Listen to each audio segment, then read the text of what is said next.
दायो बे भिजिट भिजाखौ बिसोर बोसोरनैनि थाखाय इमप्लयि भिजा खालामनांगोन नोंथांमोना थाइसेबो फैसा होनाङा सब कम्पानियाबो होयो बेखौ थ' बेबायदि नोंथांमोना दुबाइयाव थांनानै जब मावनो हागोन आरो थ' होमब्ला इजिलिनो जब मोनो एसेबां गोरां नङा दुबाइयाव UK USA नाइजेरियान 200+ नेसनेलिटिसफोर दङ बेयाव होमब्ला कम्पिटिसना बेसेबां बुरजा जागोन बेयाव क्लिनार जानो थाखायबो इन्टारभिउ होनांगोन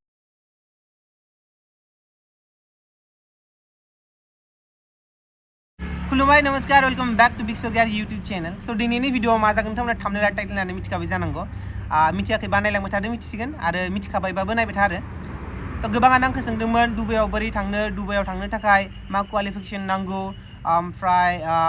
पासपोर्ट भिजा बेफोरनि बागै सोंबाय थादोंमोन आंखौ ओमफ्राय पासपोर्टखौ बोरै बानायो बेखौबो सोंदोंमोन आं पासपोर्टखौ बोरै बानायो स्टेप बाय स्टेप आङो मोनसे भिडिअ बानायखाबाय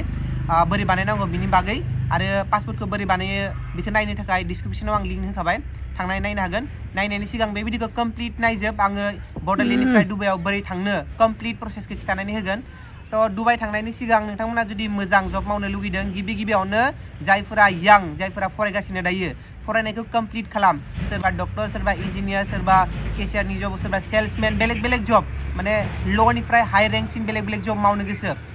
बै फिल्डआव पारफेक्ट जाग्रो थांनायनि सिगां पारफेक्ट जायगारा दुबाइयाव फरायनाय गारनानै थांनो जब मावनो बिदि नङा थ' गावबागाव फरायनायखौ कमप्लिट खालामग्रो ओमफ्राय जायफोरा कमप्लिट खालामखांबाय बा जायफोरा ओरैनो दंबाय थायो माने बेकार दङ थांनो गोसो बिथांमोना थांदो आरो बेबायदि प्रसेसखौ नायनानै ओमफ्राय गावनि सायाव एलिजिबिलिटिखौ नायनानै केपासिटिखौ नायनानै थांदो आरो मोनगोन ना मोना जब बेनि सायाव दायो फरायनायखौ कमप्लिट खालामबाय एलिजिबिलिटि जाबाय बा एबिलिटि जाबाय केपासिटि जाबाय जबनि थाखाय दायो थांनांगोन सोरबा बेयावनो मावदों सोरबा बाहेर थांनो लुगैदों जायफोरा थांनो लुगैदों बिथांमोना नायदो आरो थ' फार्स्टआवनो दुबाइ थांनो थाखाय पासपोर्ट नांगोन पासपोर्ट थांनो दुबाइयावल' नङा जिकुनु इण्डियानिफ्राय बेलेग कान्ट्रियाव थांनो थाखाय फार्स्ट आइडि प्रुफानो जाबाय पासपोर्ट जिकुनु इण्डियानिफ्राय USA UK माने जि जायगायावनो नेपालाव थांनो थाखाय नाङा बारु मायबा कान्ट्रिनि थाखाय नांगौ जायो जेरै USA नि थाखाय नांगौ UK नि थाखाय नांगौ UAE नि थाखायबो नांगोन दायो दुबाइनि थाखाय नांगोन थ' पासपोर्टखौ बानायनांगोन बे पासपोर्टआ जाबाय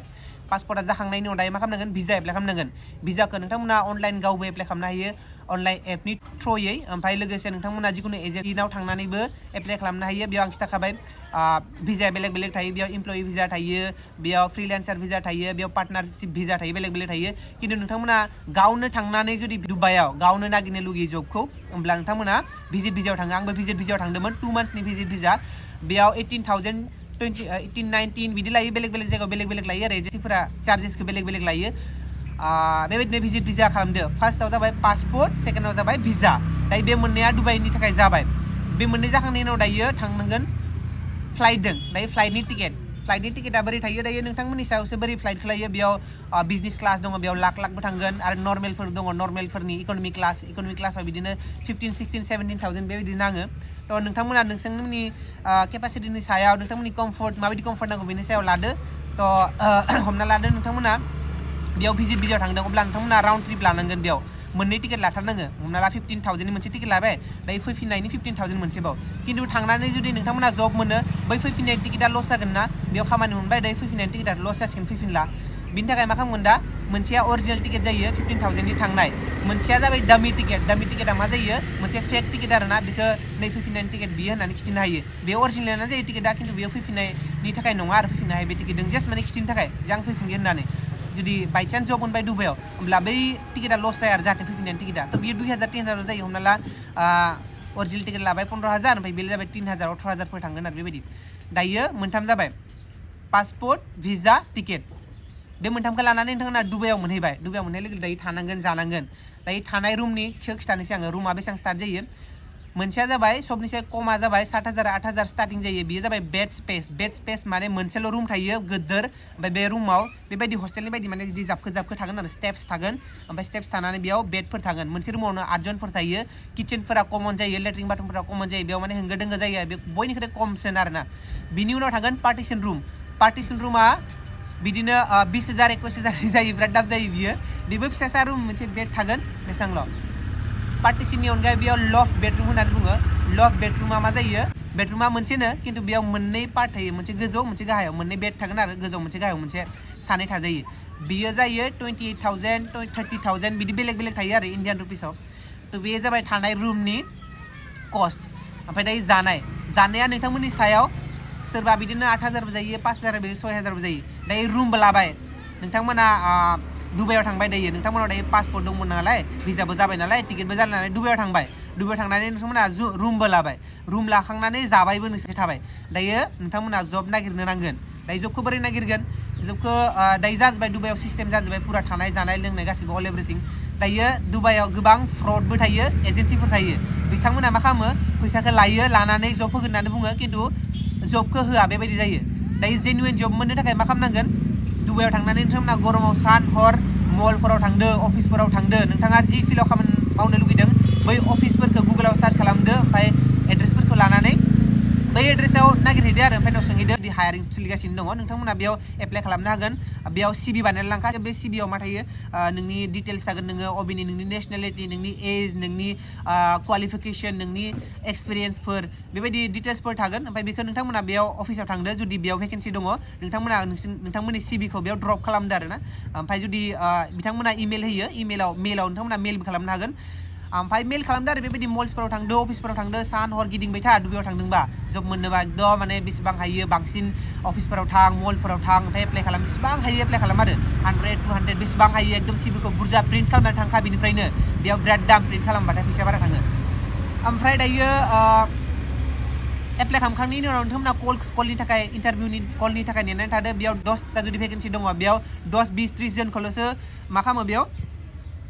इन्टारभिउनि थाखाय लेंहरो दायो इन्टारभिउनि थाखाय लेंहरनो थाखाय नोंथांमोननि क्वालिफिकेसना मोजां जानांगोन एक्सपिरियेन्सफोर थानांगोन बिनि थाखायनो दुबाइ थांनायनि सिगां एक्सपिरियेन्सफोर क्वालिफिकेसनफोर स्किलफोर गासिबो इन्डियानफोर लानानै थांखा नङाबा मोननाय नङा जबखौ इजि नङा दुबाइयाव UK USA नाइजेरियान 200+ नेसनेलिटिसफोर दङ बेयाव होमब्ला कम्पिटिसना बेसेबां बुरजा जागोन बेयाव क्लिनार जानो थाखायबो इन्टारभिउ होनांगोन आरो क्लिनार जानो थाखाय बेयाव इन्डियानि पाकिस्ताननि नाइजेरियानफोर UK USA बयनिबो UK USA क्लिनार मावा र' माने हमना ला पाकिस्तान इन्डिया बांलादेश बे जायगानि मानसिफोरा बांसिन बेफोर खामानिखौ मावो थेवब्लाबोथ' कम्पिटिसन जागोन बेनिखायनो एसे कम्युनिकेसन स्किलफोरखौ लानानै थांखा मोजां जानानै थांखा आरो होमब्ला मोनखांनो इजिलि मोनो होमब्ला दायो इन्टारभिउनि कल फैबाय जेनेबा बेयाव जेनुइन फैबाय ना फेक फैबाय बेखौ चेक खालामनाय नांगोन जुदि बेयाव बुरजा सेलेरि होदों 1 लाख 2 लाख बियो फेक जायो एसेबां बुरजा सेलेरि होआ अब्ला 50,000 60,000 70 कम्पानि लानानै 80,000 90,000 बिदि जायो बेफोर जेनुइन जायो ओमफ्राय फैसा बियाखै बेफोर जेनुइन जायो इन्टारभिउ होनो थांदो ओमफ्राय इन्टारभिउ होनो थांनानै जुदि जेनुइन जाबाय बियो होमबा जेनुइन इन्टारभिउआ बिसोर फैसा बिया आरो जेनुइन नङाब्ला बिसोरो बुंगोन फैसा एसेबां हर नोंनि खामानिखौ कमप्लिट मावनानै होजोबगोन बेयो जोंनि गाइडिं फिस आरो लोगोसे बेयाव जोङो नोंथांमोनखौ जब होगोन बेनि फिस होननानै बुंगोन फैसा लाबा बे फेक जाखायो ओमफ्राय फैसा लायाखै इन्टारभिउ खालामजोब्बाय ओमफ्राय इन्टारभिउ खालामखांनायनि उनाव नोंथांखौ कल फैबाय नोंथाङा सेलेक्ट जाबाय फैदो होननानै जुदि नोंथाङा सेलेक्ट जाबाय होमब्ला फैसा लायासिनो होमब्ला बेयो रियेल नोंथाङा जब मोनबाय दुबाइयाव इन्सुरेन्स जागोन इन्सुरेन्सआव नोंथांमोना बेयाव बेमार जाबाथायसो फैसा नाङा बेमार जाबाथाय सब कम्पानियानो होजोबगोन कम्पानि बा कम्पानि सरकारि बा सरकारि लोगोसे बेयाव मा जागोन बेयाव टिकेट्सफोर न'आव फैबा टिकेट्सफोरनि फैसाखौ होगोन आरो लोगोसे कम्पानि लानानै बेलेग जायो सोरबा बोसोरसेयाव टिकेट होयो सोरबा बोसोरनैयाव टिकेट होयो ओमफ्राय नोंथांमोना मोनगोन रुम मोनगोन दायो रुम जानाय लोंनायखौ सोरबा कम्पानि होयो सोरबा कम्पानि होआ ओमफ्राय बिदिनो आरो गासिबो जाजोब्बाय जानाय थानाय लोंनाय गासिबो कम्पानिनि हिसाबै बेलेग कम्पानिया बेलेग फेसिलिटि होयो ओमफ्राय भिजाया नोंथांमोना दायो मायाव थांदोंमोन भिजिट भिजायाव थांदोंमोन 2 monthsनि बा सोरबा 1 month थांदोंमोन दायो बे भिजिट भिजाखौ बिसोर बोसोरनैनि थाखाय इमप्लयि भिजा खालामनांगोन नोंथांमोना थाइसेबो फैसा होनाङा सब कम्पानियाबो होयो बेखौ थ' बेबायदि नोंथांमोना दुबाइयाव थांनानै जब मावनो हागोन आरो थ' बियो फुल प्रसेस डकुमेन्ट्सखौ लानानै जब मोननायनि ओमफ्राय गोबां एजेन्सिफोर थायो हमनानै ला नोंनो जब होगोन नोंथांनो जब होगोन होननानै लांसिगोन लांनायनि उनाव दायो 2 monthsनि नोंथांमोना भिजिट भिजायाव दङ बे 2 monthsनि भिजिट भिजायाव नोंथांमोनखौ खामानि होगोन आरो नोंथांमोना मावबाय थागोन खामानि ओमफ्राय बेयाव जब अफार लेटार होखायो बेयाव साइन खालामना लाग्रोखा भिजायाव खामानि मावब्लाथाय दुबाइ सरकारा हमनानै लाङो आरो सिरि खामानि मावहोबाथाय जिखुनु एजेन्सिफोरा बुंगोन खामानि मावबाय थाथ' उनाव 2 monthsनि उनाव नोंनि मा होनो इमप्लयि भिजा खालामनानै होगोन भिजिट भिजानिफ्राय होननानै बुङोब्ला मावनाङा मानो होनबा बिसोर खामानि मावसिगोन ओमफ्राय 2 monthनि उनाव होखारनानै होगोन बिदि गोबां जादों खामानि मावहोनानै होखारनानै होदों दायो नोंथांमोनाथ' दायो इमप्लयि भिजा मोनाखै भिजिट भिजायाव खामानि मावगासिनो दङ दा भिजिट भिजायाव खामानि मावनाया इलिगेल दुबाइयाव आरो नोंथांमोना जुदि कम्पानिनि बागै कमप्लेन खालामो पुलिसनाव होमब्ला पुलिसा नोंथांखौसो हमगोन मानो हमगोन नोंथांमोना दायो इलिगेल खामानि मावगासिनो माबोरै नोंथांमोना दायो भिजिट भिजायाव खामानि मावनो मोना खामानि मावगासिनो ओंखायनो फैसाबो मोनला कमप्लेनबो खालामनो मोनला ओमफ्राय न'आवनो फैसा बिना न'आव फैफिननांगोन जागोन आरो बेबायदि ओंखायनो फुल डिटेल्सखौ होबाय ओमफ्राय जायफोरा फरायगासिनो मोजाङै कमप्लिट खालामनानै गावनि फिल्डआव फुल माने पारफेक्ट जानानैसो थां नङाब्ला बिराद प्रब्लेम जागोन बेनो आरो नोंथां जुदि गोरों गोरांखा मोजांखा होमब्ला इजिलिनो जब मोनो एसेबां गोरां नङा एसेबांबो गोरा नङा आं गगा मोनदों दै नांथा जों हाबहाब जादों सोलोफोरा इजिलि जब मोनगोन दुबाइयाव ओमफ्राय जायफोरा थांनो गोसो बेस्ट अफ लाक फुल डिटेलखौ होबाय पासपोर्टखौ बोरै बानायो आं खिथाखाबाय भिजिटखौ बोरै बानायो आं लासैनो भिडिअ लाबोसिगोन बिदिब्ला लोगो मोनसिगोन गुबुन मोनसे भिडिअ अब्लासिम ब्रिं पिस डाइवर्ट हेट्रेड बाय बाय